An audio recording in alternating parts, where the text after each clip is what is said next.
Welcome to They're Coming for Your Tools, Exploiting Design Flaws for Active Intrusion Prevention. I am John Ventura, and I am part of Optiv's research practice.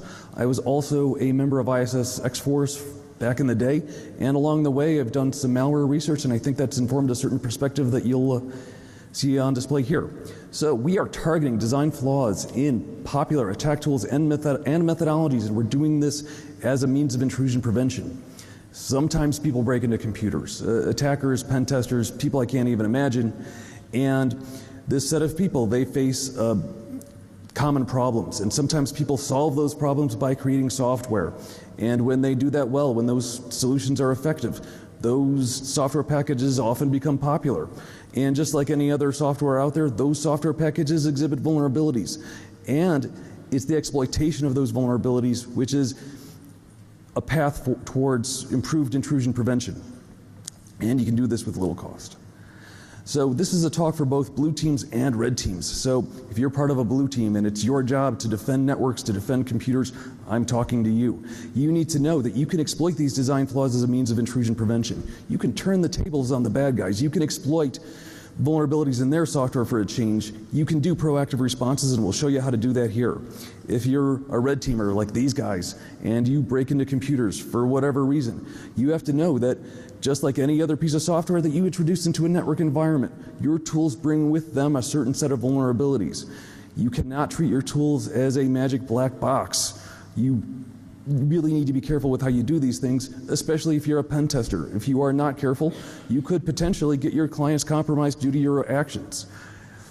This is some pretty serious stuff. And on the other side of that coin, if you're so inclined, you can target other attackers. You can steal their shells, make them do your hacking for you. I think there's some lulls there. So we're going to be talking about two different strategies for this today.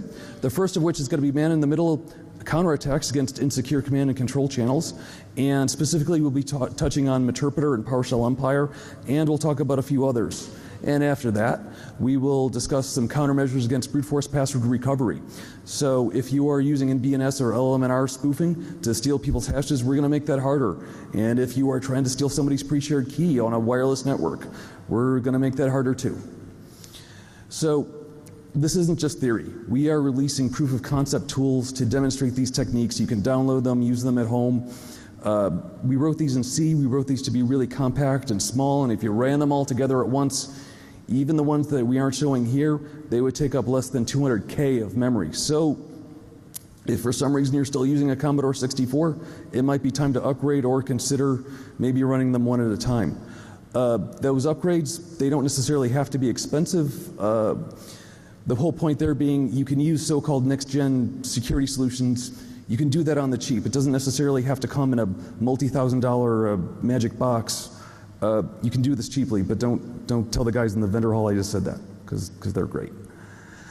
So let's talk about those command and control channels.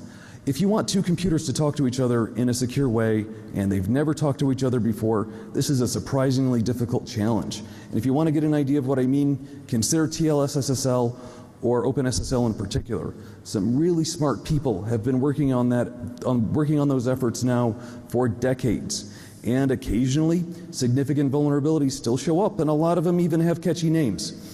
So if you consider the scope and breadth of that community and all the effort that's gone into that, that is a tremendous head start on any communication channel you are likely to develop yourself. So if you still want to take that on, best of luck to you. But in the real world, there are almost always man-in-the-middle attacks, and let's talk about some of those right now.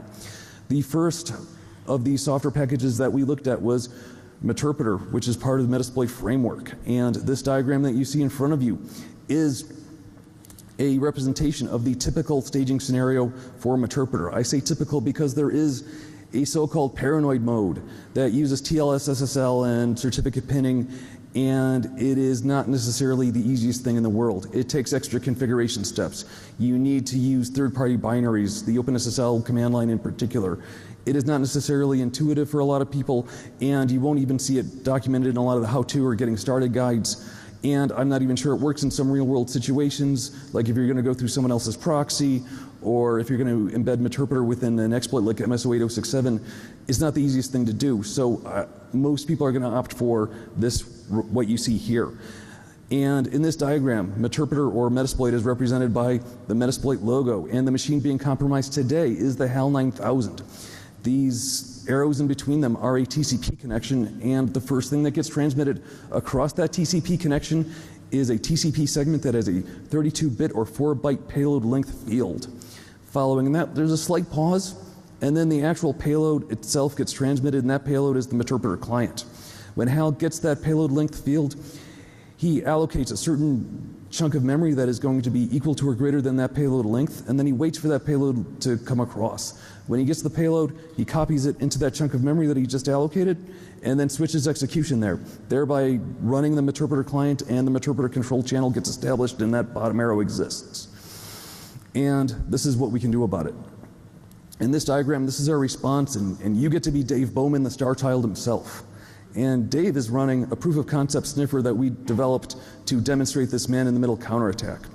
And that proof of concept sniffer looks at all the TCP segments it can, and it looks for payload length segments that it recognizes. And what's nice about those payload length segments is that they are relatively static. So if you are staging with a Microsoft Windows 64-bit machine, for example, that payload length field is likely to be a certain value.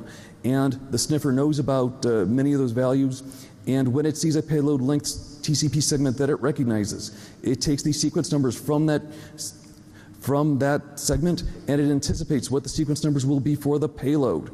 And then it uses packet spoofing to inject a custom payload with friendlier software. So because there is that nice pause between the transmission of the payload length and the transmission of the payload, Dave Bowman's packets are going to get there first, and HAL 9000 looks at those packets, see the sequence numbers are in order, the source and destination data is in order. HAL just assumes that's probably part of the TCP connection, and when those actual Meterpreter payload packets come across, well, those sequence numbers appear to be retransmissions, and that software gets ignored. So when it comes time to copy that data from the line over to the chunk of memory for future execution, it's Dave's software that gets run and not Meterpreter. And by default, the software that we include is a simple reverse shell. So when it comes time to run that client, Dave Bowman gets a reverse shell. To further illustrate what we mean, here's a snippet of the configuration file that we distribute by default. And you can see these trigger tags. Those define the contents of that payload length field. The first 4 bytes are the payload length. Now you might note 2 trailing null bytes there. Those exist because Windows sometimes does padding because alignment's important, and we account for that here. And the response, that's the data that we're injecting into the TCP stream. This is shell code. It's position independent code. It is a simple run-of-the-mill connect back shell. And the next slide is going to show us what Dave Bowman is going to see. And we grepped out the console tags from that configuration file. That's Dave's IP. That's where that command and control channel is going to be redirected. And Dave is running the sniffer in the background, and that netcat listener is waiting for staging to occur. Dave is going to get a shell as soon as staging occurs, and there it is. Dave Bowman has a shell on the HAL 9000, and the Meterpreter user has nothing. And here is what it looks like from the Meterpreter user's point of view.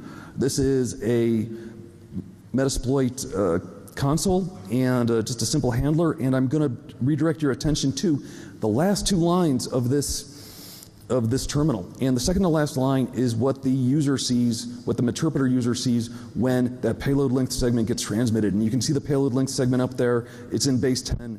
And right after that, you should note an error message. When we did our magic with the packet spoofing and the sequence numbers, we kind of messed up that TCP connection between the 2 nodes. I like that. We could have written in some RSTs to reset that TCP connection, but you know what? I would rather have our adversary here have an error message, have a broken TCP connection, instead of the Meterpreter prompt that presumably he wants. But we didn't stop there. When you tell people that you are targeting Meterpreter for man-in-the-middle attacks, a lot of people will tell you that they have moved on to PowerShell Empire. PowerShell Empire is really well designed. It's earned its fan base. This is some feature-rich software, and there are 2 currently supported branches of PowerShell Empire. There's version 1.6 and there's version 2.0. They both do payload encryption or obfuscation somewhat differently, and they're both vulnerable. So when we did the man-in-the-middle counterattack, we targeted the initial portions of staging, and you can see that here in this graphic that we borrowed from PowerShell Empire's website. Later on, you can see some really nice cryptographic features. There's public keys and private keys. There's Diffie-Hellman and AES and some really good stuff, but we don't mess with any of that. We just hit them right at the beginning, and we broke down this man-in-the-middle counterattack into a 3-step process. And that first step happens right when the Empire user tries to introduce the PowerShell Empire software into a compromised machine. And if you've done this in the real world, you know that you have to submit a command line that starts with PowerShell.exe and includes this crazy base64 blob of PowerShell code. And that code gets executed. And what that script has one job. What it does is it goes out to the staging server via HTTP and downloads an encrypted or obfuscated payload, then decrypts it or deobfuscates it using a shared secret, using a symmetric key, and then executes whatever it gets back. There are no checksums, there's no integrity checks, no signatures, and we take advantage of that in step 2. So because 1.6 and 2.0 both handle their payloads a little bit differently, we had to handle the payloads a little bit differently. In both cases, we take a live payload from the staging server and then repackage it with our own software.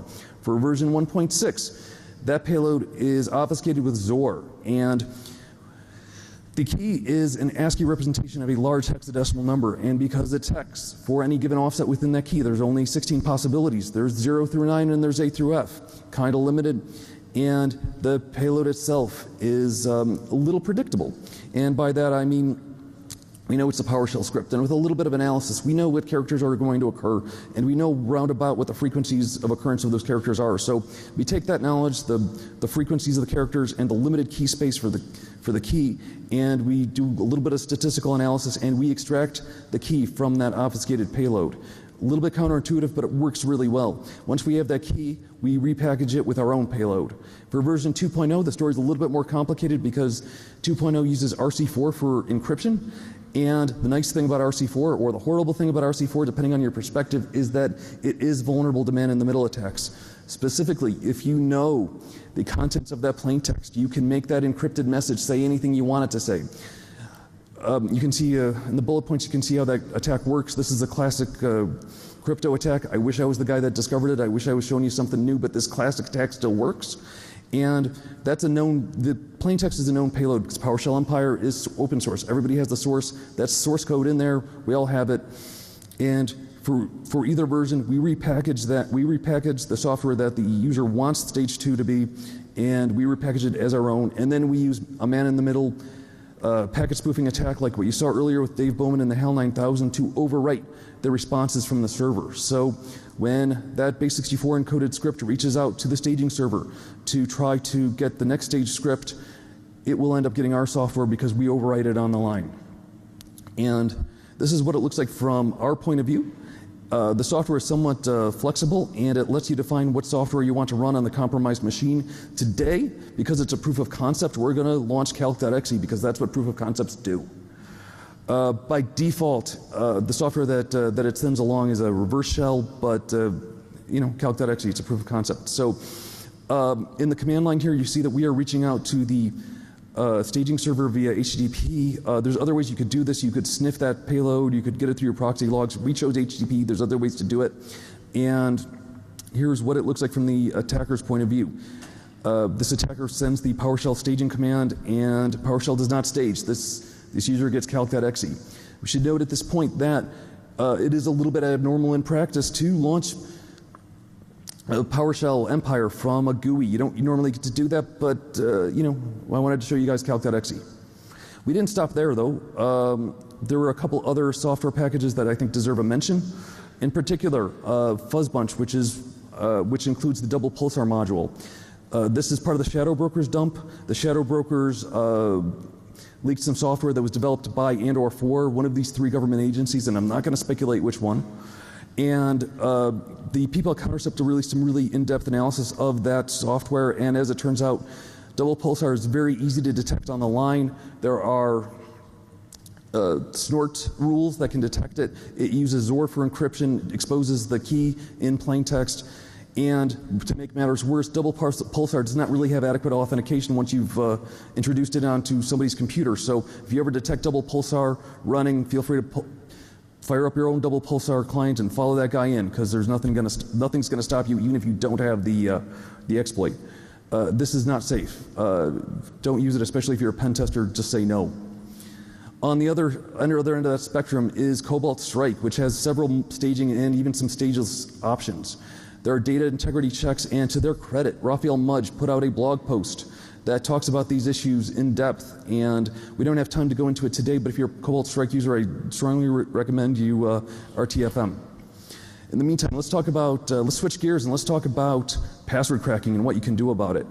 So password cracking is computationally intensive, and you can see a really nice password cracking array that this picture was donated by my colleague Matt Wagenknecht, and when Matt wants to crack passwords, he throws his password hashes into this array of high-end GPU-enabled graphics cards, and they crunch on these passwords. This is computationally intensive. Even the power consumption, if you're doing this seriously, is noteworthy, and we're going to make it harder today. So we took on LMNR and NBNS spoofing attacks. These attacks are really effective and really popular. This is what pen testers typically do on a Monday morning when they show up on site. These attacks are really effective with a little bit of luck, not even that much luck. The pen tester might even have domain admin by lunchtime. Laurent Gaffey's responder script made this attack popular. We can detect it, we can disrupt it. Responder is a great piece of software, but here we go.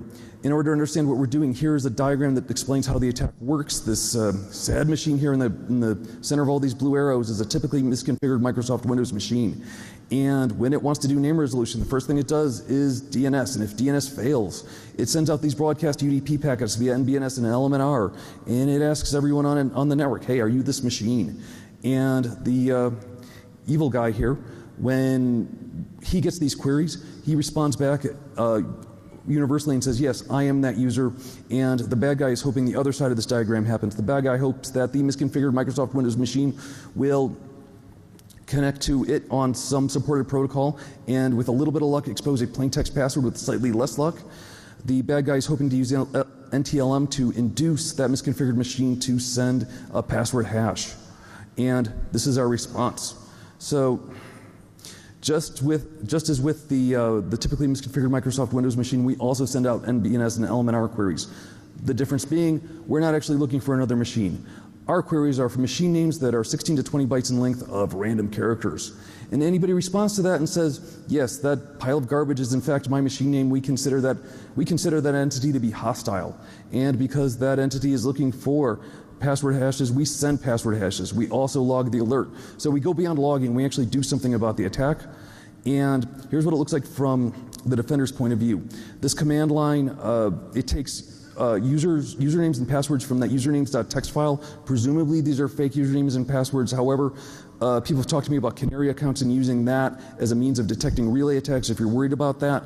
And we send credentials, hash credentials from that list, and we log the alert, and we look for these bad guys every 10 seconds. And it's a little bit more exciting from the responder user's point of view. Here's responder, and there we go. The bad guy just got a password hash from Dennis Ritchie. Earlier, the bad guy got a password hash from Grace Hopper. If we wait long enough, we'll see a network guy. Perhaps that's John Postel.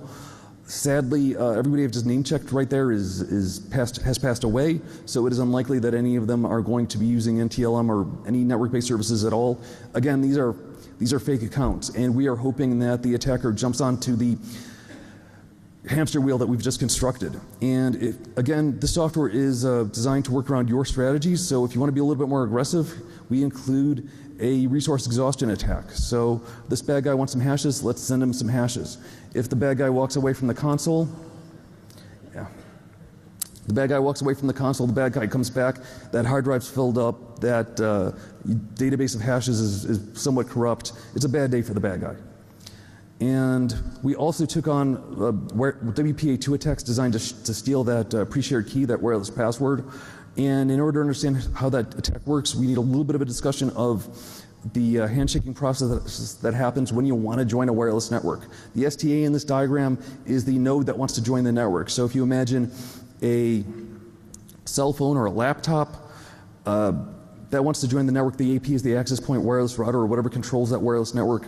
And you can see in between them there's a four-way handshake that happens. And that four-way handshake involves both ends generating a nonce, and those nonces are used together with the actual pre-shared key to construct a message identification code, or MIC, which is ostensibly a hash of that pre-shared key. And the attacker software, real world, when they're doing this, the attacker is going to sniff packets from a lot of different networks, and they're all differentiated by looking at the BSSID or MAC address of those APs. So what we do is we mimic this authentication process. We do packet spoofing to send out fake handshakes with the same MAC address of that AP and fake passwords. So we frustrate password cracking from that perspective. And I know a lot of people test out wireless security tools on their neighbors' networks, and I'm not naming names. But today I recorded this at home, and we're going to defend my neighbor's network. I don't know Mr. Garcia. If you ever see this, Mr. Garcia, thank you for allowing me to defend your network. This defense is actually really, really passive, so Mr. Garcia can go ahead and watch his cat videos on YouTube. He never knew this happened. And I don't know Mr. Garcia's password, so we're going to use a fake password. And this bad guy is going to use arrow dump, a pretty common tool for this, and he's going to target Mr. Garcia.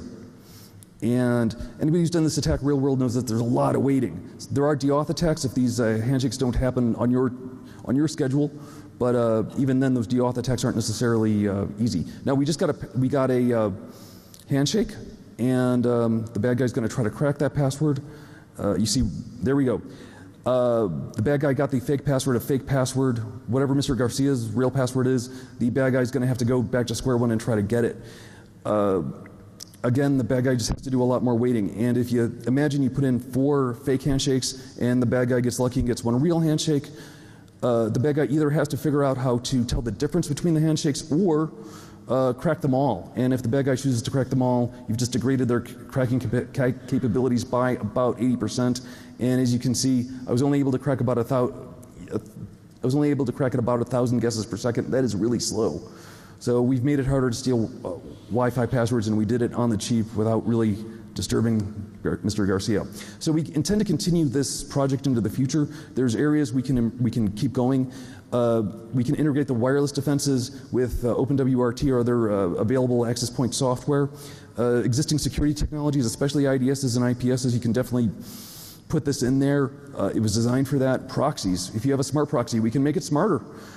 In the future tools, we want to target whatever the cool new tool is that people are using to break into computers. That's what we want to go after. So if you want these tools at home, if you want to try this at home, there's the GitHub for the Salad project. This is the Seek, Locate, Destroy toolkit, otherwise known as the Salad project. If you want to reach out to me, if you're curious, or if you want to see how this is going, here's my Twitter handle, John A. Ventura, and thank you for your time today.